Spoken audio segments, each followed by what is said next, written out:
Toomuchdramatv and H1INC here. And usually we talk about sports on podcasts, but right now we're going to talk about race. And for those of you who are colorblind, I'm a white guy, and Too Much Drama is a black guy. So what do you think? Oh, man, I think race is always a sensitive subject, man. I mean, since the beginning of time, man, everybody is real sensitive when it comes to race. And I think we're all black when the lights go out, man. I know that's a funny saying, but it's true. And a lot of people need to realize that and stop acting like morons when it comes to race. I don't know, what do you think about what I just said, man? Because I know you did a video about that earlier, and it made a lot of sense. Basically, to sum it up, I think racism stems from ignorance. If that's all you were taught when you were young is that, you know, white people owned slaves and they did this shit back in the 60s, then you might think like all whites are evil or something like that. But yeah, and that's not true. That's not true. Like, you're going to have ignorant black people, ignorant white people, ignorant Hispanics, ignorant Asian people. I mean, every race is ignorant. Like, I remember you said something earlier about why would I get mad at the whole Japanese race because of Pearl Harbor? Right. You can't get mad at the whole race. And like, black people have this thing, and this is coming from a black man because I've been suspect of that too, of taking my frustrations out on the next black person for something that their ancestors did 300 years ago, 200 years ago. And I think that's unfair. But it's just kind of a culture thing or a mentality. And mainly it has a lot to do with music and sometimes movies and sometimes just everyday living, depending on what environment you grew up in. Right.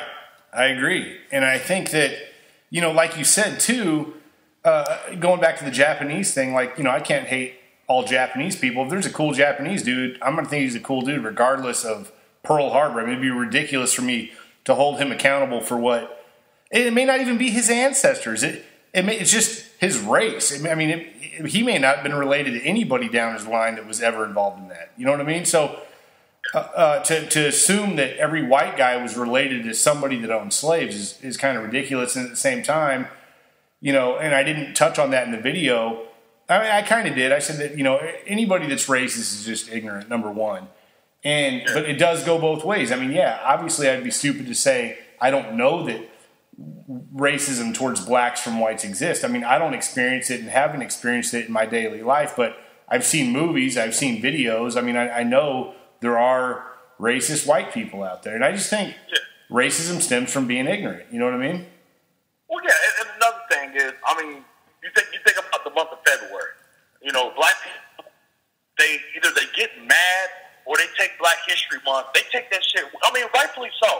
I mean, Black History is a time to celebrate being a Black American and living in America and stuff. But the books, so some of the stuff that they teach you in school, some of it's kind of negative and stuff. And there's always cover-ups. You know, Thomas Jefferson owned slaves.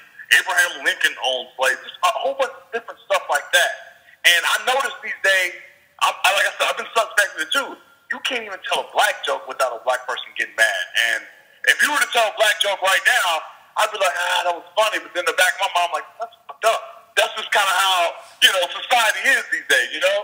Yeah. And I mean, I tell jokes of all kinds, like whether it's a white joke, black joke, Asian joke. If it's funny, I'm going to say it. But at the same time, I know there's sensitivity to it. We were talking earlier about, you know, you got pulled over by the cops one time and you thought it was racist, right? So, and I could understand why. Racist, but racial profiling. I want to say race. I want to say racial profiling. There's a difference between being a flat-out racist, like, okay, nigger, pull over, then, you know, hey, pull over, you fit the description of this other black guy. Right, and what I want everyone to hear, too, is what I was telling you is when I was younger, 16, 17 years old, I got pulled over all the time. I wasn't even speeding, but I lived in a really small, like when I moved from California to Texas, I lived in a really, you know where Lakeway is. It's just a small town. Like, you don't want to get pulled over in Lakeway no matter what color you are.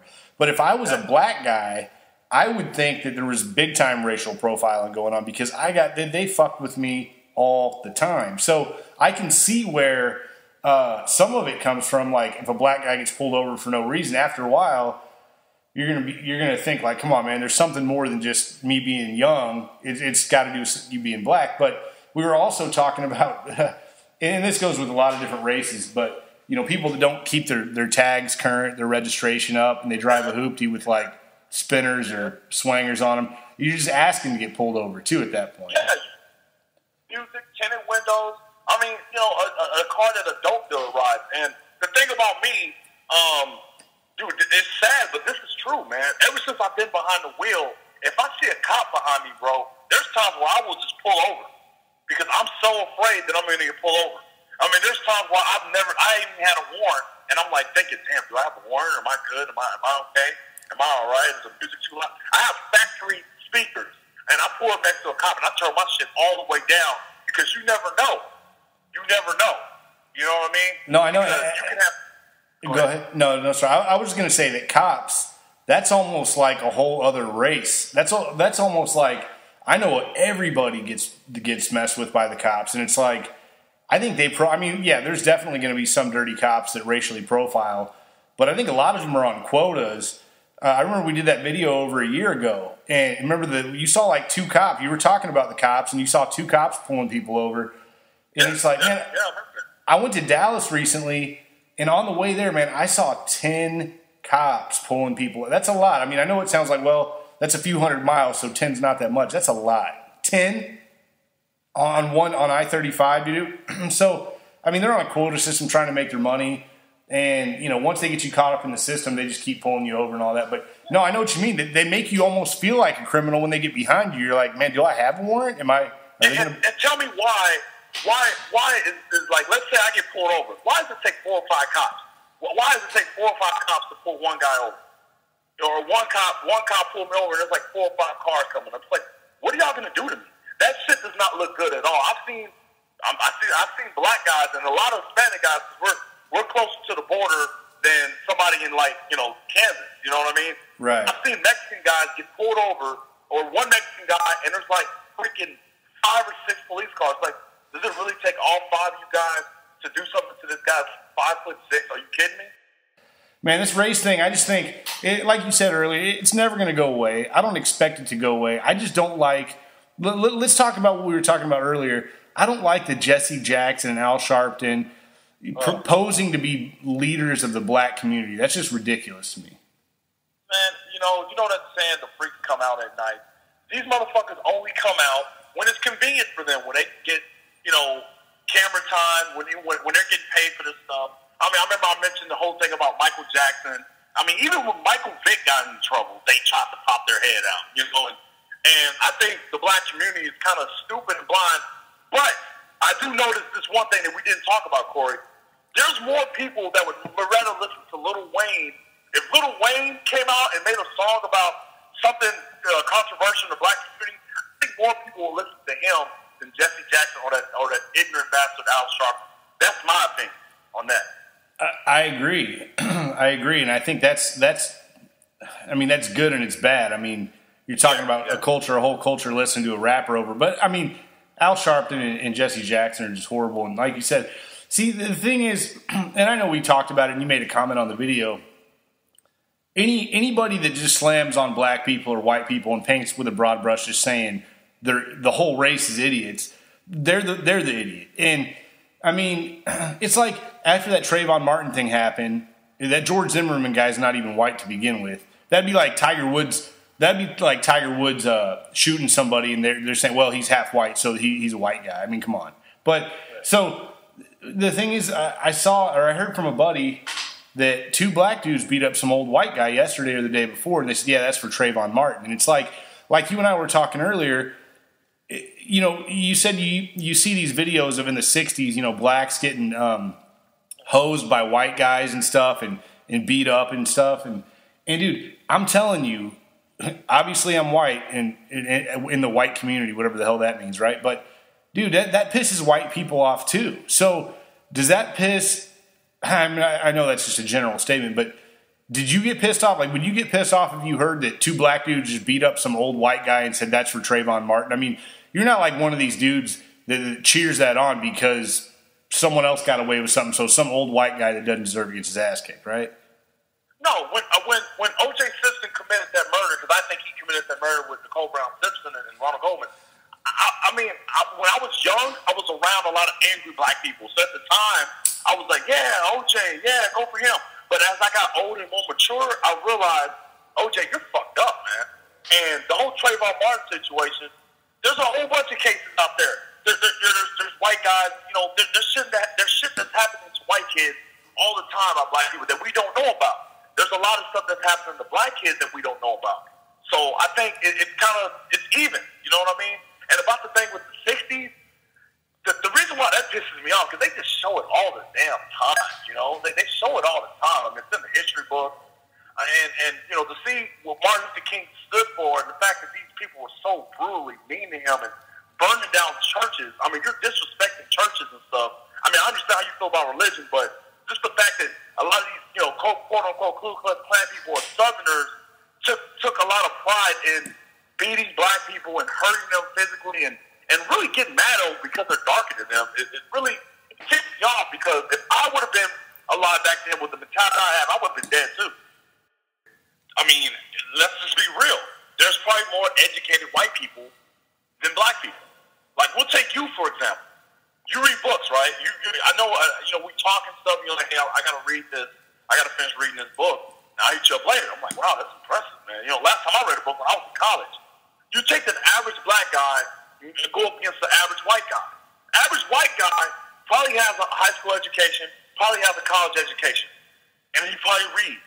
You take a lot of people, go to Starbucks, go to the mall, look and see who's reading and who's not reading. Look and see who's always trying to figure out some new ideals. It's usually white people. I mean, a lot of my friends, a lot of people that I'm acquainted with, a lot of them are trying to be rappers.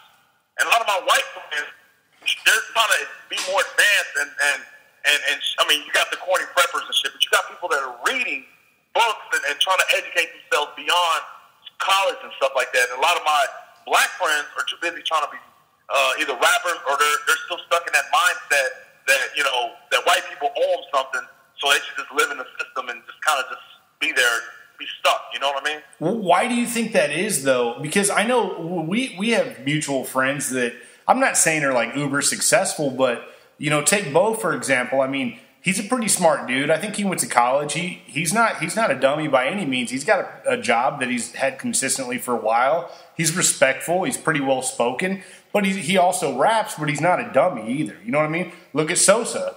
I don't think he's, he may not read all the time, but I don't think Sosa's a dummy. You know what I'm saying? But why is it that the guys that you're talking about, why are they stuck in that mind frame that white people owe them something? Like, I mean, I know a lot of white people personally and on YouTube that I made friends with that aren't doing well financially, that are struggling just like any black guy.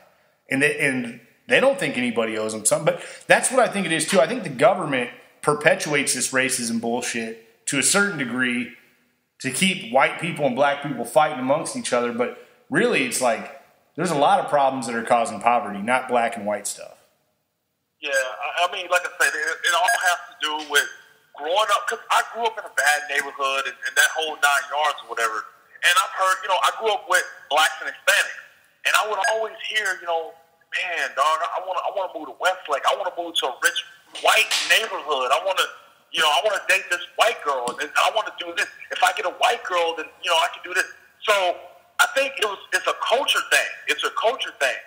People see white people, and they quickly assume that they're going to be smarter, successful. People see a black person, they're going to think they're faster, stronger, and bigger, and shit like that.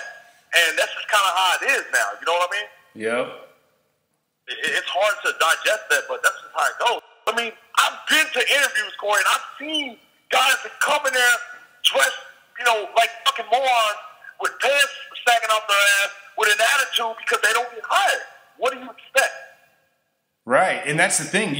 Since I've known you, you've always had one or two jobs, and a lot of people we know, they don't even look for jobs. Yeah, they don't look for the thing is, okay, I was thinking about this on my way to work, Cory. This is why I respect Mexicans. Because 10 Mexicans, you can take 10 Mexicans right now or tomorrow morning, go to your local Home Depot or Lowe's. There'll be 10 Mexicans out there ready to work. They're willing to do whatever it takes to work. I I can't get a black dude to, hey, man, I'll pay $50 to cut my grass. They'd be like, are you crazy? There's, for every 10 Mexicans that are out there trying to work and do something positive to be a citizen there, you got 10 wannabe rappers out there, man.